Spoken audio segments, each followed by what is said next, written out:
भाई आपके नजरिए से सच्चा मुस्लिम जो है वो कौन है, मतलब जो आतंकवादी जो आतंकवादी टाइप के अभी जैसे दिल्ली में जो टेरर अटैक हुआ है लाल किले वो पे, सच्चे मुसलमान है। सच्चे मुसलमान थे। और सच्चे मुसलमान को उसका पढ़ाई से कोई वास्ता नहीं कि उसने डॉक्टरी कर रखी है, वो इंजीनियर है, इसका पढ़ाई से कोई वास्ता नहीं है। कुरान ने सबके लिए एक ही आदेश दे रखा है, जिहाद करो और इस्लाम को पूरी दुनिया पे नाफिज करो। उसके लिए अगर तुम्हें मरना भी पड़ जाए तो अल्लाह के यहाँ तुम्हारे को जन्नत मिलेगी। अच्छा, मैंने ये भी देखा खुद अपने, मैंने एक्सपीरियंस किया इसमें, जो मुस्लिम लोग हैं जैसे उनसे कुछ बातचीत करते हैं इस विषय पे, वो कुछ जवाब देने से वो बचते हैं। हाँ, क्योंकि उनको पता है कि गलत ही निकलेगा उनके मुंह से। पर डिफेंड कैसे करेंगे? एक गलत चीज को डिफेंड कर ही नहीं सकते ना। जैसे ये अभी लाल किले पे जो अटैक हुआ है, तो आपके नजरिए में ठीक है? ठीक है, इस्लाम के अनुसार हुआ है।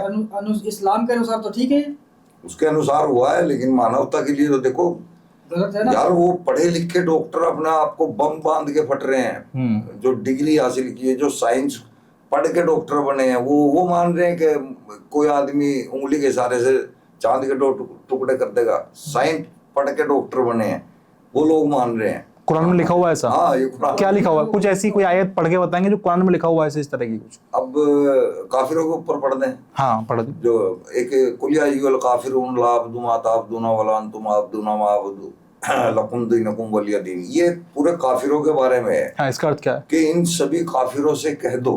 अच्छा, जितने भी दुनिया के अंदर काफिर है, अलग अलग जैसे काफिर काफिर जो इस्लाम को नहीं मानता, अदर धर्म का है, किसी भी धर्म का हो, चाहे वो सिख हो, चाहे वो ईसाई हो, चाहे वो हिंदू हो, कोई से भी धर्म का है, ठीक है, कि दुनिया में एक ही निजाम रहेगा, वो इस्लाम होगा। कोई और निजाम काबिले एतबार नहीं होगा, कबूल नहीं किया जाएगा। किसी और धर्म के मानने वालों को दोजख में भेजा जाएगा और उसके भगवानों को भी दोजख में रखा जाएगा। लेकिन लेकिन आपकी जो मुस्लिम कम्युनिटी के लोग हैं तो ये बोलते हैं ना कि जो आतंकवाद कोई धर्म नहीं होता, इस तरह का उनका कहना होता है कि जोन से ये बात कह रहे होते हैं ना कि आतंकवादी का कोई धर्म नहीं होता, वही उसके जनाजे की नमाज में पीछे खड़े हुए होते हैं, नमाज पढ़ रहे। बात एक और भी है भाई, कहते हैं ना कि भाई आतंकवादी का मजहब नहीं होता या मतलब उसका धर्म नहीं होता।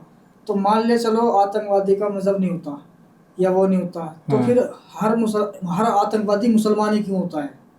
बात ये भी है ना।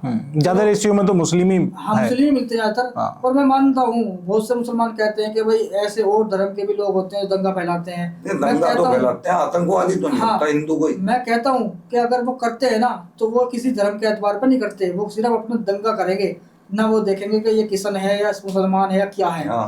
मुसलमान ही क्यों करता है अल्लाह अकबर बोल के, या उसके उस काम में अल्लाह की किताब का वर्णन क्यों मिलता है जो देखने को हमें मिलता है। पहलगांव में भी हुआ, यही चीजें हुई है, खतना चेक करेगा, नाम पूछेगा। क्यों पूछ रहे हो भाई? अगर मुसलमान का तुम्हारा उसमें धर्म नहीं आता तो, और मर जाता है तो तुम रोते हो छाती पीट पीट के उनके परिवार वाले। अगर उनका धर्म नहीं है उन्हें कूड़े में फेंक दो, उन्हें नाले में डाल दो। अगर इतनी वो है तुम्हारे नफरत उनसे कि वो उनका धर्म नहीं होता। उन्हें कब्रिस्तान में जगह भी दी जाती है, उनकी जनाजे की नमाज पढ़ी जाती है, सारे काम करते हैं वो लोग। तो फिर ऐसा क्यों है? अगर तुम जवान से कह रहे हो इसका मतलब तो मजहब नहीं था तो नमाज कैसे हो रही है उसकी? भाई अगर उसका मजहब नहीं है तो फिर तो इसका मतलब अलतकैया कर रहे हो हिंदुओं के देश में रह के। कुरान कह रहा है खुद, सूरह नहल की आयत नंबर 106 के मुताबिक अल्लाह खुद कह रहा है कि अगर तुम कहीं फंस जाओ, तुम्हारी जान माल पे आफत आ जाए, तो तुम्हारे दिल में मेरा नाम रहना चाहिए सच्चा, लेकिन जबान पर तुम झूठ बोल कर निकल सकते हो। गाली भी दे सकते हो मुझे फिर। अच्छा, झूठ बोल कर निकल सकते हो, कुछ तो इसका मतलब ये अलतकैया कर रहे हैं काफिरों के बीच में रह के कि हाँ उनका मजहब नहीं होता। लेकिन जब इस दुनिया में कि ये क्या गारंटी है कि हिंदुस्तान के अंदर जब कानून चलेगा कुरान का, तो सूरह तौबा आयत नंबर 5 के मुताबिक क्यों नहीं चलेगी वो तौबा? वो सूरह तौबा की आयत पे अमल करना पड़ेगा उन्हें, क्योंकि कुरान के अंदर है उसको। अगर पहले के टाइम के लिए होती तो आज क्यों है कुरान में? और अगर ऐसा है, मुसलमान भी कहते हैं कि भाई कौन मुसलमान काफिरों को मार रहा है आज के टाइम में? अगर नहीं मार रहा, उनकी गलती नहीं है कुछ, फिर गजवा हिंद क्यों होगा हिंदुस्तान के अंदर? क्या गलती है उनकी? फिर क्यों होगा गजवा हिंद?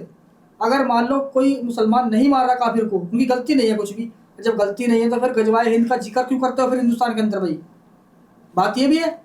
अच्छा, जैसे बम ब्लास्ट की आप बात करते हैं ना, ये असल में ये जब सक्रिय होते हैं ना तो ये 4 प्रकार से सक्रिय होते हैं, जैसे ABCD।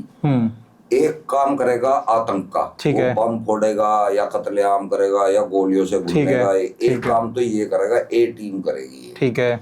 बी टीम निकल के आएगी, वो उनको ये बताएगी कि इनका कोई धर्म नहीं है, इनका कोई मजहब नहीं है, ऐसे लोगों को इस्लाम मुसलमान नहीं कहा जा सकता। ये सब उसी दायरे में रहते हैं लोग। हाँ। ओके, दोगे ना, बी टीम ये करेगी। ठीक है। सी टीम आएगी, वो इसको राजनीति नाकामयाबी बताएगी कि यहाँ पे जो है देश के अंदर जो है जो सरकार फेल हो गई है, ये विफल है, वो उसको बताएगी। चौथी टीम जो निकल के आएगी ना, वो तब निकल के आएगी जब इनको जेल हो जाएगी, वो इनके लिए एडवोकेट्स करेगी, ओके, वो वकील करेगी और इनको फंड देगी। 4 तरह से ये काम